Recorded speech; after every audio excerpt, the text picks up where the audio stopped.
Davi escreveu um dos salmos mais bonitos da Bíblia, que é o Salmo 51.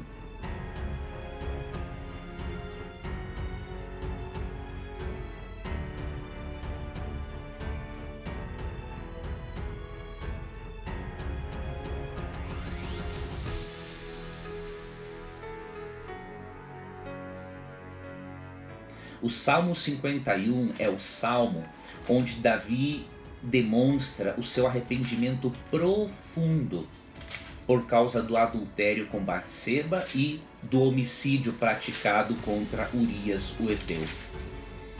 No Salmo 51, nós vemos que Davi, além de confessar o seu pecado, ele pede a Deus que Deus o torne uma pessoa nova.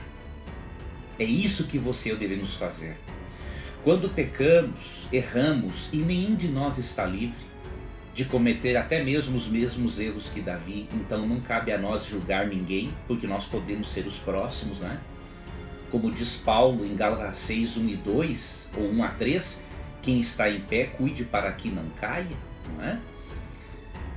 Nós precisamos, assim como Davi, pedir a Deus um coração novo. Pedir a Ele que nos renove, que nos purifique. Salmo 51, vamos ler aqui primeiramente o verso 1 que diz assim: compadece-te de mim, ó Deus, segundo a tua benignidade, ou segundo a tua bondade, e segundo a multidão das tuas misericórdias, apaga as minhas transgressões. Lava-me completamente da minha iniquidade e purifica-me do meu pecado. Pois conheço as minhas transgressões. Veja, ele não desculpou o seu pecado, ele não colocou a culpa em ninguém, ele assumiu as consequências do seu erro. E o meu pecado está sempre diante de mim. Pequei contra ti. Lembra-se, quando pecamos, fazemos o mal a alguém, fazemos o mal contra Deus. Pequei contra ti somente, e fiz o que é mal perante os teus olhos, de maneira que serás tido por justo no teu falar e puro no teu julgar. Eu nasci na iniquidade, e em pecado me concebeu minha mãe. Eis que te comprases na verdade no íntimo, e no recôndito me fazes conhecer a sabedoria. Purifica-me com hisopo, e ficarei limpo. Lava-me, e ficarei mais alvo que a neve. O pedido dele de perdão é tão significativo que ele se utiliza aqui da figura do hisopo. O que era o hisopo? Era uma planta que eles usavam em rituais de aspersão, tanto de água quanto de sangue. E o hisopo era usado porque as suas folhas, elas seguravam melhor o líquido, né? Então elas absorviam melhor o líquido e aí podia se fazer a aspersão, que era um ritual simbólico de purificação. Então Davi, e o curioso que o hisopo era usado para purificar leprosos, se você ler Levítico capítulo 14. Então o que isso indica? Davi está dizendo o seguinte: Senhor, eu estou sujo pelo meu pecado como se estivesse sujo pela lepra. Por isso o Senhor me purifica com hisopo. Tira de mim esta lepra deste pecado. Só que Davi não faz apenas isso.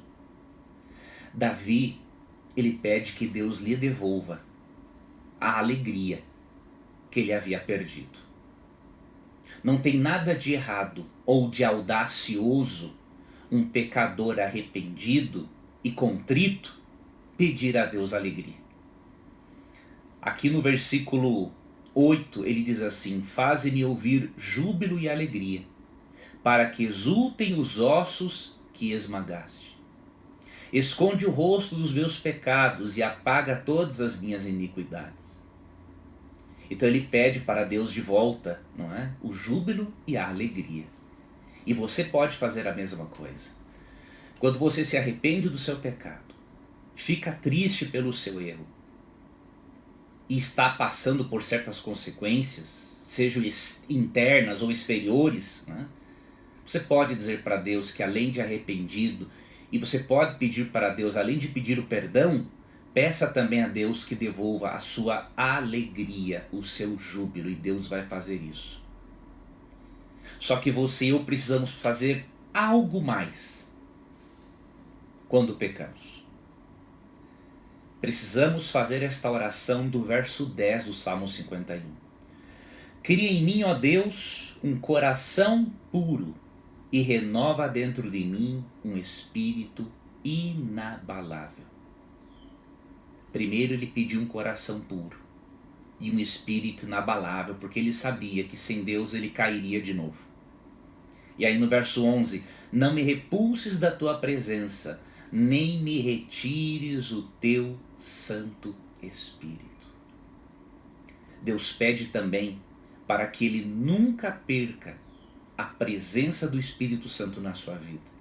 Porque unicamente a terceira pessoa da Trindade pode nos convencer de que somos pecadores, para sentirmos a necessidade de Deus e termos o arrependimento e o perdão.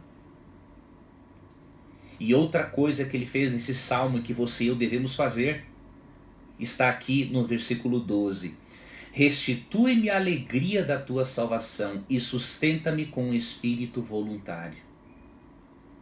Nós precisamos, ao recebermos o perdão de Deus, voltarmos a sentir a alegria da salvação. Se você não voltar a sentir a alegria da salvação, alguma coisa está errada. Ou você não entendeu a doutrina da justificação pela fé, ou você não se perdoou ainda, ou você não compreende, ou melhor, não crê totalmente na Bíblia quando ela afirma que Deus lhe purifica sim dos seus pecados.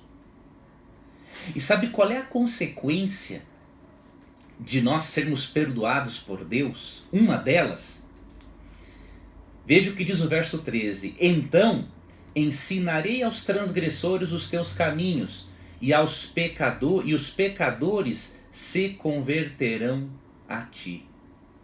Ou seja, assim como fomos perdoados, nós vamos ter o desejo de fazer com que outras pessoas conheçam e experimentem o perdão de Deus. Nós nos tornaremos alto-falantes de Jesus Cristo.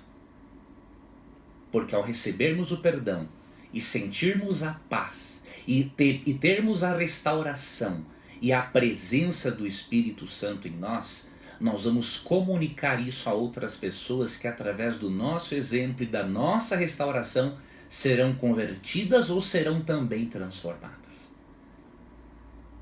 E eu finalizo o estudo deixando para você o texto de 1 João capítulo 1, verso 9, que de acordo com o autor da lição, é um resumo do Salmo 51. Não é?